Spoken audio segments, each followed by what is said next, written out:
शुक्रिया इस डिटेल को बताने के लिए और समझाने के लिए। खबरों में आगे बढ़ते हैं। तेलंगाना से बड़ी खबर है। तेलंगाना के कडेम प्रोजेक्ट के 16 गेट खोल दिए गए हैं। जी हां, करीब 1.5 लाख क्यूसेक पानी नदी में छोड़ा गया है। लगातार बारिश के चलते बांध जो ओवरफ्लो हो रहा था उसके गेट खोले गए। निचले इलाकों में अलर्ट जारी किया गया है, सतर्क रहने की अपील की गई। ये डैम आपको हम दिखा रहे हैं, तेलंगाना का ये बड़ा डैम है जहां पर पानी का इस्तेमाल हाइड्रो पावर यानी बिजली बनाने के लिए किया जाता है। तेलंगाना के निर्मल जिले में भारी हैवी बारिश के बाद जो कडेम प्रोजेक्ट का पानी था यानी वहां पर जो बांध है उसका जो फ्लो है बढ़ा दिया गया है। हालत देखते हुए सिंचाई विभाग ने जलाशय के 18 में से 16 जो स्पिलवे गेट होते हैं यानी जो ऑटोमेटिक मेटल डोज होते हैं वहां पर पानी जहां से निकलता है वो रास्ते खोल दिए गए हैं और जो एक्स्ट्रा वाटर है वो नियंत्रित तरीके से नीचे की ओर छोड़ा जा रहा है, जिसकी वजह से जो मैदानी इलाके हैं वहां पर पानी बाढ़ की स्थिति बन सकती है। अधिकारियों के मुताबिक कडेम जलाशय में करीब 1,29,000 से ज्यादा क्यूसेक पानी अचानक आया है, उसकी आवक दर्ज की गई, जबकि 1,49,000 से ज्यादा क्यूसेक पानी ऑलरेडी छोड़ा जा चुका है। लगातार बारिश के चलते कैचमेंट एरिया से पानी का दबाव बढ़ा है। प्रशासन ने नदी के किनारे और निचले इलाकों में रहने वाले लोगों को अलर्ट जारी कर सतर्क रहने की बात की। राजकिरण मेरे साथ है। राजकिरण, 1.5 लाख क्यूसेक पानी ऑलरेडी कदम जो वहां से छोड़ा गया है और मैदानी इलाकों की बात करें तो तेलंगाना रायलसीमा वाला जो इलाका है वो सब हमेशा वहां पर वाटर फ्लो बहुत रहता है, बाढ़ हर साल आती है। 1.5 लाख क्यूसेक पानी छोड़ दिया वहां तो फिर मैदानों में बड़ी दिक्कत हो जाएगी फिर तो।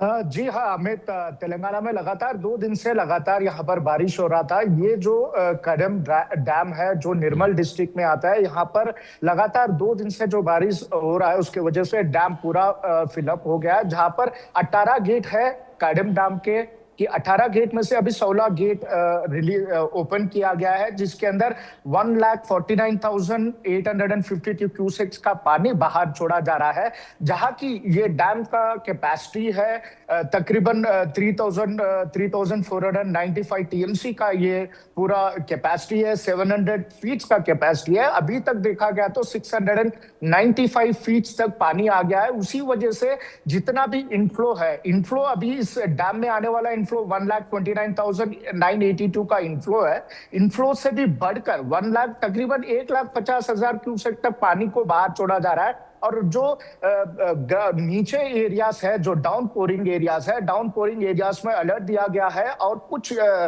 तकरीबन 15 से 16 गांवों को वहां से एवैक्यूएट किया गया है, कि क्योंकि बारिश का पानी जितनी तेज प्रभाव से नीचे तरफ जा रहा है तो वहां पर नीचे का जो एरियाज है 16 गांवों को एवैक्यूएट किए गए हैं, क्योंकि पानी गांव में आने के चांसेस है। एक तरफ ये कडियम डैम निर्मल डिस्ट्रिक्ट में है, दूसरा देखा गया तो जहां पर भद्राचलम, तेलंगाना के भद्राचलम डिस्ट्रिक्ट है, वहां पर गोदावरी फर्स्ट वार्निंग अलर्ट दिया गया है।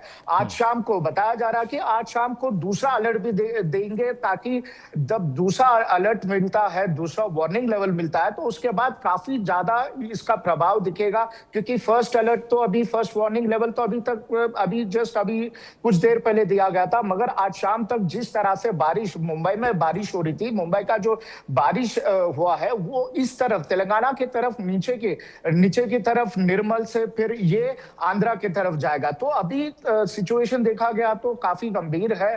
खास तौर पर कडियम डैम एक है, श्रीराम सागर प्रोजेक्ट एक है, और ये जो भद्राचलम प्रोजेक्ट, ये 3 जगह पर काफी तेज प्रभाव से बारिश वहां पर हो रहा है। पानी भी आते हुए नजर आ रही है। अलर्ट भी दिया गया है, जो डाउन पोरिंग एरियाज है वहां पे लोगों को एवैक्यूएट किया गया है। अभी आगे आने वाले आईएमडी के, तेलंगाना में आईएमडी का अलर्ट है कि आगे आने वाले 28 घंटे तक लगातार यहाँ पर बारिश होने की सूचना है। खासतौर पर मुलुगु डिस्ट्रिक्ट, निर्मल, मुलुगु और भद्राचलम और वरंगल, इस 4 डिस्ट्रिक्ट में रेड अलर्ट दिया गया है। आज शाम को ज्यादा से अति ज्यादा बारिश होने की सूचना दी गई है। तो अथॉरिटीज, जो तेलंगाना के सरकार के द्वारा भी अलर्ट दिया गया है, इस 4 डिस्ट्रिक्ट में अथॉरिटीज को अलर्ट किया गया है, जहां पर पानी की बहार ज्यादातर होती है, जो मेन स्ट्रीम एरियाज है, वहां पर लोगों को एवैक्यूएट किया गया है। राजकिरण, इवैक्यूएशन प्लान को लेकर कोई जानकारी है क्या? मैदानी इलाकों से, जो कोस्टल इलाकों से लोग रह रहे हैं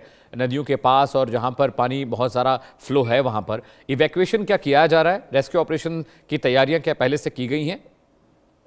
जी हाँ अमित, अभी शुरुआती ये स्टार्टिंग स्टेज है। फर्स्ट अलर्ट दिया गया है, फर्स्ट वार्निंग अलर्ट है।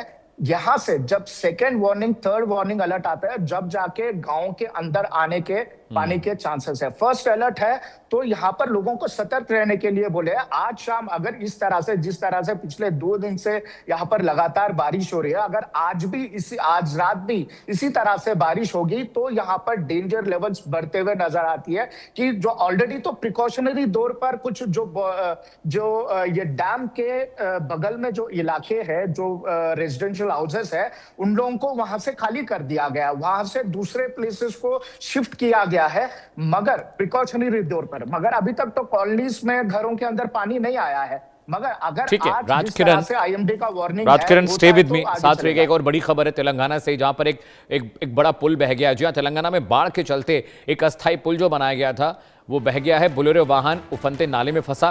ग्रामीणों ने जेसीबी की मदद से उसका रेस्क्यू किया है और भारी बारिश के चलते गांव का जो संपर्क है वो कई इलाकों से टूट गया। तेलंगाना के कुमाराम भीम आसिफाबाद जिले में भारी बारिश के बाद हालात बिगड़ गए हैं।